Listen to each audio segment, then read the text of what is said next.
जंगल यात्रा, रहस्य और प्रेम की दास्तान। बरसात का मौसम था। रघु और सायरा, दो कॉलेज के दोस्त, ने तय किया कि वे कुछ दिनों के लिए शहर की भागदौड़ से दूर अमेज़न के जंगलों में कैंपिंग करेंगे। रघु एडवेंचर पसंद करने वाला लड़का था और सायरा एक शांत लेकिन रहस्यमयी स्वभाव की लड़की थी। जंगल की सड़क पर जीप धीरे धीरे बढ़ रही थी। बाहर झरने गिर रहे थे, हवा में मिट्टी की सुगंध थी। सायरा खिड़की से बाहर देखते हुए बोली, रघु, क्या तुझे कभी ऐसा लगता है कि कुछ जगहें हमें अपनी ओर खींचती है? रघु ने मुस्कुराकर कहा, शायद इसलिए कि कुछ जगहों में अधूरी कहानियां छिपी होती हैं। सायरा ने बस हल्की मुस्कान दी, लेकिन उसकी आंखों में एक रहस्य था। शाम तक दोनों जंगल के भीतर पहुंच गए। चारों तरफ हरियाली और सन्नाटा था। उन्होंने एक खुले मैदान में टेंट लगाया। रघु ने कहा, यहाँ नेटवर्क नहीं आएगा, लेकिन रोमांच जरूर मिलेगा। सायरा ने चुपचाप आग जलाई और बोली, रघु, क्या तू जानता है इस जंगल में कोई पुराना रहस्य छिपा है? रघु ने हंसते हुए कहा, रहस्य? अब तू डराने लगी? सायरा बोली, नहीं, मैंने बचपन में सुना था कि इस जंगल में कभी एक लड़की गुम हो गई थी और लोग कहते हैं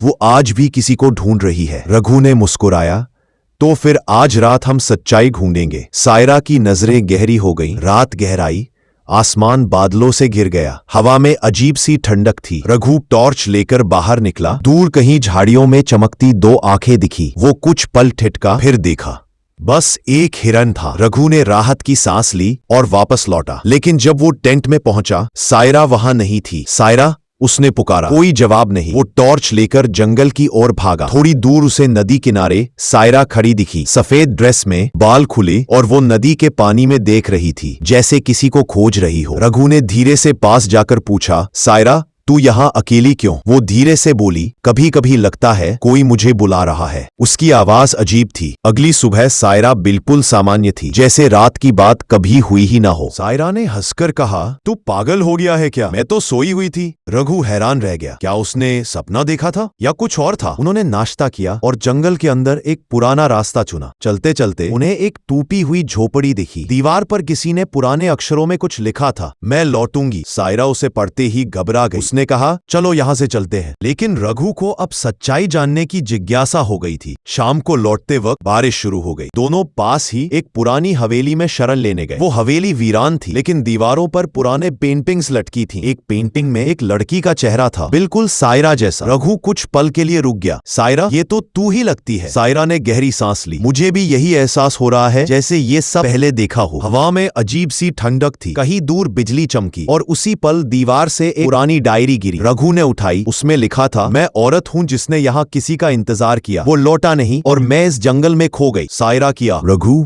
ये कहानी मुझे क्यों इतनी जानी पहचानी लगती है? बारिश थम चुकी थी। दोनों आगे पास बैठे थे। रघु ने सायरा का हाथ थाम कर कहा, शायद ये जंगल, ये हवेली किसी पुराने किस्से का हिस्सा है और तू उस कहानी की अधूरी आत्मा। सायरा ने आंसू पोंछे और बोली, अगर ऐसा है तो शायद तू वही है जिसका इंतजार मैं सदियों से कर रही हूँ। दोनों की आंखें मिली और उस पल जैसे वक्त थम गया। आग की लपटों के बीच उनके बीच एक अनकहा प्यार जन्म ले चुका था। सुबह रघु की नींद खुली। सूरज की किरणें हवेली में फैल चुकी थी। उसने इधर उधर देखा। सायरा वहां नहीं थी। वो बाहर भागा, लेकिन कोई निशान नहीं था। न टेंट, न बैग, न सायरा। बस जमीन पर वही डायरी पड़ी। उसने खोला। आखिरी पेज पर लिखा था, अब मैं मुक्त हूँ, धन्यवाद। रघु की आंखों में आंसू थे। क्या सायरा सच में इंसान थी या उस अधूरी कहानी का हिस्सा? कई साल बाद रघु हर साल उसी जंगल में आता था। वो हवेली अब भी खंडहर, लेकिन जब भी बारिश होती, उसे हवा में सायरा की हंसी सुनाई देती। वो मुस्कुराकर कहता, तू अब भी यही है। और हवा जैसे जवाब देती, हाँ, लेकिन अब डर नहीं, बस प्यार है। कभी कभी कुछ रिश्ते समय से परे होते हैं, कुछ मुलाकातें अधूरी जरूर होती है, पर वो अधूरापन ही उन्हें अमर बना देता है। ऐसी कहानियां देखने के लिए ठाकुर ब्रदर्स वाइन्स चैनल को सब्सक्राइब जरूर करें।